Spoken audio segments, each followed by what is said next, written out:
இப்போ எம்ஜிஆர் பிக்சர்ஸில் பார்த்தீங்கன்னா, எம்ஜிஆர் நடிக்கிற படங்கள் எல்லாமே கிட்டத்தட்ட ஒரே மாரி ஒரு பேஸ் மட்டும் ஒண்ணு அண்டர்லைன்ல இருந்துகிட்டே இருக்கும். நீங்க வந்து ஒரு 2002ல ஒரு இன்டர்வியூ குடுத்தீங்க.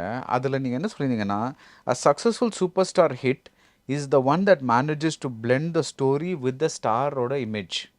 ஓகே. ஸ்டோரியும் இருக்கு, ஸ்டாரோட இமேஜும் இருக்கு. எனக்கு இத ஒரு எக்ஸாம்பிளோட சொல்லுங்க. ஃபார் எக்ஸாம்பிள், நீங்க வந்து தேன்மான் கொம்பத்த எடுத்து முத்து பண்றீங்க.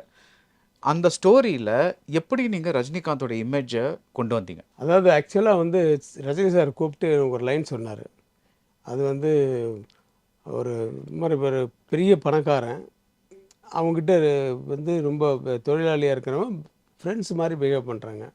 ஆனா இவங்க 2 பேரும் சேர்ந்து ஒரு பொண்ண லவ் பண்றாங்க. இதுக்கு வந்து சீன்ஸ் பண்ணணும். ஃப்ளாஷ்பேக் மாரி ஏதாவது வந்தா கூட நல்லாயிருக்கும். இவன் ஏன் ஆனா அந்த பணக்காரன் வந்து இவன் தொழிலாளியா இருக்கிறவன் தான் முதலாளி அப்படிங்கிறது வந்து அவருடைய முந்தைய படங்கள்லலாம் இருக்கு அந்த மாரி. ஆ.